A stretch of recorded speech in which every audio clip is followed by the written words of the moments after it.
La dernière fois que j'ai vu Guylaine, c'est tellement loin. Bizarrement, le souvenir reste flou. Je me souviens parfaitement des autres jours, de nos sorties, de nos fous rires souvent idiots, nos premières histoires d'amour, nos confidences. Mais la dernière fois, non. Décidément, c'est le grand vide. Je nous vois en balade, marche rapide d'une promenade sportive. Je nous vois faisant du shopping et essayant des tonnes de fringues sans jamais en acheter, ou presque. Enfin, surtout moi, qui ne roulais pas sur l'or, qui n'ai jamais roulé sur l'or d'ailleurs. Elle non plus, à l'époque, n'était pas riche. Mais c'était pas grave, car de la mode, elle s'en foutait complètement. Pourvu que ce soit confortable et à la bonne taille. Je crois qu'elle venait en ville simplement pour me faire plaisir. Les apparences, c'était pas son truc. Elle avait commencé à changer de point de vue quand elle avait rencontré Mathieu. Médecin ostéopathe, il intervenait régulièrement à la clinique où travaillait Guylaine à l'époque.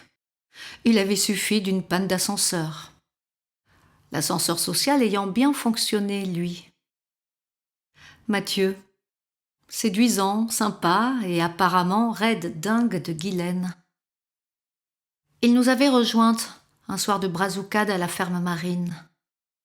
Assis entre nous, tout charme dehors. Ces deux-là étaient aimantés. Il fallait être aveugle pour ne pas le voir. Je n'étais pas aveugle. Je n'existais plus, tout simplement.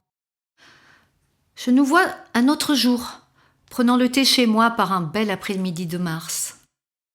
Elle faisait souvent une pause entre deux patients quand elle passait par la plage. Elle ouvrait grand la porte et s'écriait « Oh, je suis crevée! T'es là, Jeanne ?» Il m'est arrivé un truc, tu devineras jamais. Et elle entrait pour s'affaler sur mon canapé. Rien d'extraordinaire, car la phrase « Il m'est arrivé un truc, tu devineras jamais », je l'ai entendue des dizaines et des dizaines de fois. Guylaine n'avait pas son pareil pour transformer une histoire banale en événement inouï. Parfois c'était drôle, parfois beaucoup moins. Je devais souvent abandonner un tableau en cours pour écouter ces histoires. Sans un regard pour mon travail, elles commençaient volubiles et j'avais droit soit aux détails des petits bobos de ses patients, soit à la description de sa dernière série de photos qu'elle autogratifiait de magnifiques. Il y a plusieurs galeries qui sont intéressées. Il va y avoir un papier dans le Midi enchaîné. Je suis sûre que je vais en vendre au moins autant que la dernière fois. Ah, c'est trop cool la photo. Il n'y a qu'à regarder et faire clic dans l'appareil. Là, j'avais craqué. Oui, bon, dis-moi Guylaine, je suis transparente. Tu n'as pas vu le truc que je tiens à la main ? Ça s'appelle un pinceau. Ça sert à mettre des couleurs sur une toile. Un petit clic ne suffit pas ici.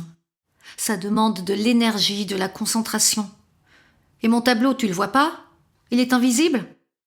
Mais t'as pas remarqué que j'étais en plein travail ? Puis son téléphone avait sonné et elle avait dû filer. Une urgence médicale ? Elle était partie très vite, sans même raconter, sans même toucher à sa tasse de thé. Voilà, c'est sans doute celle-là la dernière fois. Oui, j'en suis sûre maintenant. Nous aurions mérité une plus belle dernière fois. Mais à l'époque, il faut bien l'avouer, je ramais. La phrase « Et pour vivre, vous faites quoi ?» me collait à la peau. Pour vivre, je peins car ça me tient en vie. Et pour manger, je fais ce que je peux. Des petits boulots sans intérêt dans lesquels je ne m'investis pas. Toujours à mi-temps pour garder la disponibilité pour ma peinture. Voilà. J'ai choisi ma route. Je savais que ça ne serait pas facile. Faut pas que je vienne pleurnicher. Sauf que certains jours, c'est trop dur. C'est pas juste. La mode est à la photographie. Photographie mon œil. Les galeries veulent du numérique. Numérique mon cul. Et il y en a même une qui a eu le culot de me contacter pour que je lui présente Guylaine.